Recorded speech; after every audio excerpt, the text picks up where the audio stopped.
Hi guys, this is Lashette from Scarlet Moon Creation, and I am back after a really long time with my mid-September wrap-up, where I talk about roughly half of the books I read in the month of September.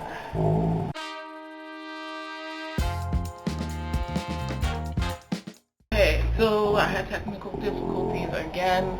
Please see me back in April with the same story or a similar one. I lost the phone I started filming on in June or something back and the very beginning of October, so I have not filmed anything because but anyway, I don't want to go too deep into things. I have a lot of books that I read this month. I participated in two readathons. There was Becca's Bookoplathon, the month-long version, which is my favorite readathon, and I also participated in the Renaissancereadathon based off of the Renaissance album by Beyonce. This readathon was created by Ty Books over on Twitter. Go check her out. Details for the readathons, they're long over, but the announcement video for Bookoplathon month-long 2022 version is in the description, and a link to the announcement tweet for the Renaissance Readathon is also linked there as well. Since it's been a while, I can tell you what books I read for which prompts as I go along. The first book I read in the month of September was The Haunting of Tramcar 015 by P. Jelly Clark. This is the third book in the Dead Jinn universe, and I wound up giving this book a 4 stars. This was the end book that I read for the Magical Readathon. I just counted it in there, so I didn't count it for either Bookoplathon or the Renaissance Readathon this time. I did mention it in my previous wrap-up, so it should be completely a surprise. Now, I'm pretty sure I read this physically, but I don't have a copy, and that's okay. It has to be returned. I read Soul Taken, the next book by Patricia Briggs in the Mercy Thompson series. It was one of my anticipated releases for 2022, and I wound up giving it a 3.5 stars. Yeah. I'm feeling like you are what? How could you do that? Because an anticipated release, but I put it through call pile. This felt a little bit fillerish, if I'm being perfectly honest. The Mercy Thompson series is called that because we are following Mercy Thompson, who is a coyote shifter. This is an urban fantasy series. She is obviously the main character. This is book 13 in the series, so I can't tell you much about this particular book.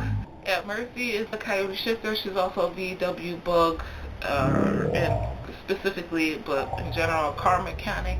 And she basically goes about her life. She was raised by werewolves, because her mom is not a shifter or a werewolf or anything. She's just a regular human. Once she figured out that her daughter was not, she went to the Marok, who is the leader of all the werewolves in the Western world, at least, and was like, what do I do with my child? So he kind of adopted her. So Mercy has this kind of weirdish upbringing, but very normal. However, she kind of has a underdog, or helping the underdog streak within her. Since she's a shifter, she has one foot in that paranormal world, so when things start happening, she tries to help the little people who get crushed in the bigger politics of humans and werewolves and vampires and the Fae. So this is set in modern day North Pacific U.S. and it gets pretty serious. This particular one, she's had a stalker. That's all I'll say. And he kind of disappears, and his boss comes and is like, "Where is he? I blame you. If you don't find him, I'm gonna be attacking you and your friends." And so now Mercy and her friends are trying to figure out what the hell, because that whole situation was very weird. I still love these characters. The writing is still okay, but I don't feel like a lot happens here. We got a reveal or two, but not too much detail on them. The plot was just, I'll say this for people who are following the series but maybe haven't read this one yet, that a old enemy comes back and it feels so ham-fisted. I'm just like, why? I don't feel like the motives for this person doing this, the way they did it, worked for me. Like, at all. Like, the logic wasn't being logical. I was just like, really? So we're really gonna go with that guy. But, again, like I said, it felt like filler, and I wish it was completely filler for the bad guy, and like this was just his opening gambit. But otherwise, I enjoyed this series. Like, I gave it a 3.5 stars. Okay, before I move on, Soul Taken. I read, that was my first Bookoplathon read. It was the first book I finished for Bookoplathon. Yes, my first roll, I landed on 12. So I got a double. So I kind of do usually what Becca does is assume I'm going to be reading 5 books, so I'll do 5 rolls, and any doubles means I have to add another roll. So 12, 2 6s, landed on poll pick, and I put up a poll with emojis on Instagram and on Twitter, and Soul Taken won with the little ghost emoji, which I should have figured. So that's book 1 for Bookoplathon done. The next book I finished was a book I picked up because I saw Becca was reading it, and I was not sure that one of my other polls I would get to, and that is Witchy #1 by Ariel Slamet Reese. I'm not sure I'm pronouncing that properly. This is a graphic novel, a fantasy one, and I really, really enjoyed this a lot. I definitely want to read more, and this is actually won some awards apparently. But we're in this witch kingdom where everybody is a witch and they're born witches, and the kingdom is like at war or something with some others for whatever reasons, not really explained here, but the strength of their witch powers is measured by the length of their hair. So the longer your hair, the stronger you are. However, people who are strong witches are conscripted into the military of that kingdom, and unfortunately, quite often, if they feel you get too powerful, they will take you out and kill you, because no one can be more powerful than the leaders of the kingdom. We start out, we're following a young witch, and she, as a child, sees her father get pulled out of the house and then killed because he's too strong. So she grows up with that image in her mind and decides to hide her abilities. But once all witches reach a certain age, they are required to do this test, and she attempts to fool the test into thinking that she is not very powerful at all, and she's been keeping her hair short. And we follow the story from there. Just from the synopsis, this is a lot deeper and darker than I thought it would be. The artwork I love absolutely. The writing was great. This story wound up being more complex than anticipated as well. So don't be fooled by this art style, the pastel pretty colors and all that. I wound up giving this 4 stars, and I am very grateful. I don't think I used it for any prompts because the prompt I wanted to use it for didn't need to. The next book I finished, I still have here, and that is Wash Day Diaries by Jamila Rouser and Robin Smith. I picked this because of the Renaissancereadathon, and I've heard of it, but I wanted to get to know it a little bit better.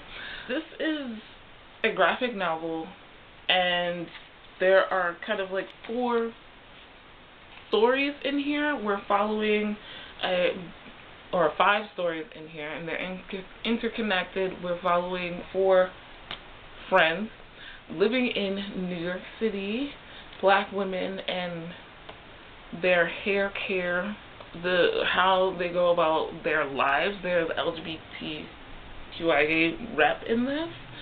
We have our Afro-Latina in this. As you can see, like, all their hair is different. One of the great things about this was how detailed the artwork is with the hair. Like, braiding hair is difficult to follow with your eyes. Like, to draw it, the hair being braided, added, and then the fingers, so that it makes sense, it's like it does in real life, is amazing. I just love this. 4.5 stars. It's a contemporary graphic novel, and I one day hope to own a copy of it myself. I picked this for thick host favorite, and in the Renaissancereadathon, I also read this for roll number 4. I got a 6, another double, so that now I have to read 7 books. And I landed on most recent purchase. I don't really buy books at the time. Wash Day Diaries was the most recent library book I picked up. So that fit that prompt. Next, I read the ebook Harbor by Rebecca Weatherspoon. This book is the last in the Beards and Bondage series, which I've been reading slowly for reasons I can't quite understand. This is a polyamorous relationship that we're following here, and I didn't realize that. This is Black Love. I didn't explain, but the Renaissancereadathon, other than being associated with Beyonce's album Renaissance, it's all Black authors we're supposed to be reading. So everyone I mentioned for that is a Black author. This is a contemporary romance. We're following Brooklyn, who is from New York City, and she's popped up in the previous 2 books as a friend and sister of the previous 2 heroines. She finds out basically that her fiance, who's a white man, was cheating on her with another Black woman out of town, and the way she finds out is they were both murdered. So the woman, it turns out, was also in a relationship, but she was in a poly relationship with these 2 Black men, who also find out that she was cheating on them by finding out about her murderer. One of them reaches out to Brooklyn, and because they're all grieving and, the death of a loved one, but also the death of a relationship that wasn't the way the 3 of them thought about it. I think this is my favorite because I feel like more was put into the plot of the story. Like the previous 2 books in this trilogy. We do get a lot of character depth, but we don't spend a lot of time with the characters, so I always felt unfulfilled, like I didn't fully understand how the plot moved. With this one, I feel content and fulfilled with how things went. The smut, of course, was A+, as always, Rebecca, so I had no choice but to give this 4 stars. This was for prompt in the Renaissance-Readathon, Plastic Off the Sofa, Black Love. The next book I finished is The Black Mage by Daniel Barnes and D.J. Kirkland. This is another graphic novel. I came across this in the library while I was prepping for this month's readathons, and I was like, I've never seen this. I liked the artwork. I skimmed through it and I was like, that's interesting. Let me tell you, I don't exactly know how to describe this book. The thing on the back says Harry Potter meets Final Fantasy in this subversive original graphic novel where race, history, and magic collide. This is tongue-in-cheek. This is satire at the highest level. You have to know that going in, otherwise you're going to hate this. So I'm just going to read, because the tone and the words do it. A magic university in need of some diversity. Somewhere in America, high above a pristine lake, floats St. Ivory Academy, an elite wizarding school whose enchanting halls have only ever been graced by the most talented and white young spellcasters. But times are changing, and St. Ivory seems to finally be taking its first crucial steps towards breaking down the social divide between white mages and their separate but equal black mage counterparts. What better way to prove their unwavering dedication to a more diverse and inclusive wizarding community than through their magical minority initiative? Yes, I said that. An affirmative action scholarship that will open St. Ivory's doors to its first ever black student. The lucky recipient, Tom Token, has his work cut out for him, to say the least. His classmates hate him, his teachers talk down to him, everyone thinks he draws his magical powers from grape drink for some reason, and that's all before a bunch of weird occurrences caused him to start questioning the school's true intentions for enrolling him. What do I say about this book? I thought it was funny because the way this is written back here is the way it is in here. Like, this is intentionally the way it is. It's not a mistake. You may or may not find the sarcasm amusing. The writing was not amazing. It just existed. The artwork I really like. It does quite often make me think of video games like Final Fantasy and other. There are video games and Harry Potter references in the artwork, but also in the text itself. Not too many, but enough for a person who has no frame of reference to get it. Okay, I will say this. It's a quick read, but also if you have read Ace of Spades, similar outcome. It's mostly for the art and for the humor that I enjoyed this and gave it 3.5 stars, really. The Black Mage I read for the Renaissancereadathon. I read this for roll number 5 in Bookoplathon, People on the Cover. This also fits I'm that girl, the main character who gets the job done because he did what he had to do. And that was that. The last book I'm going to talk about is The Goal by L. Kennedy, the final book in the Off-Campus series. I thought there was one more. I did say that, I think, in the vlog, which will come whenever it shows up. It's filmed, I just haven't edited it. There's like a short story somewhere. This comes much later, so that's why the fifth one comes later, several years later. So I'll switch to the Briar U series, back to the Briar U series, and finish that, and then come back to book 5. This is a new adult series, contemporary romance. We're following hockey players at Briar University and how they wind up with whoever they wind up with. And this one we're following Sabrina, James, and Tucker. So in previous books, Sabrina comes off as a bitch, to be brief. A stuck up bitch. Tucker is pretty cool, but the gist of this story is they have like a kind of one night stand, even though Sabrina originally was like, no hockey players ever, because she has a thing with another player, a enemy type thing because of school stuff. But I guess one night she can't resist the temptation of Tucker. They get together and all is well or whatever, but she's very school focused until she turns up pregnant. She's very much, I gotta do it on my own, I gotta handle my shit on my own.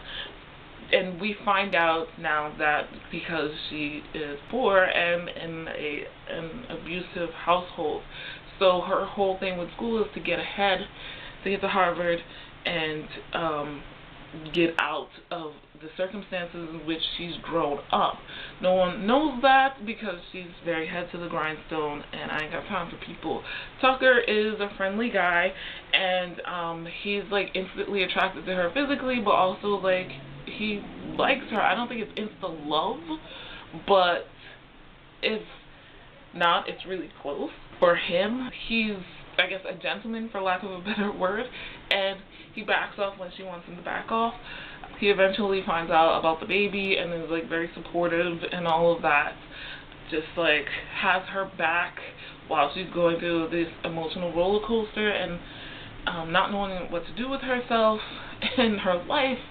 Now that the baby is killing her plans, there's never a time when I don't like these. I like both characters. I like the plot and the storyline. The writing, it's not like anything to write home about, but it is emotive, I guess, and everything makes sense, and I enjoy them thoroughly.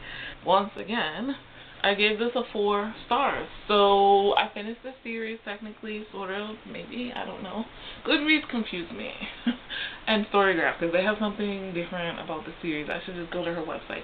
But I feel like this is a good way to end this installment. Guys, let me know, even though it's been a while, what was your favorite book that you read the month of September? Did you participate in Bookoplathon? Because the goal, I just remembered, it was a chance card pick. That was my second roll. I landed on a 10, which was a double again. Yeah, so now I have to read 8 books, and the chance card was the goal, which I was happy for. So that is the first 3 out of 8 roles. Obviously, L. Kennedy, not a black author, so not fitting any of the Renaissancereadathon prompts. I have 5 more books. 5 more books? 4, yep. 4 more books to talk to you about in my September wrap-up and my reading stats. So do go check those out. Leave me a hockey stick emoji down below for the goal if you made it this far in the video and want to support me. Share this video with your friends and family, those who you think will be interested, to help me grow my channel. And like this video if you liked it. Subscribe if you are new. Hit the notification bell so you know when the next video is coming. Guys, as always, thank you so much for watching. I'll see you in the next video. Bye.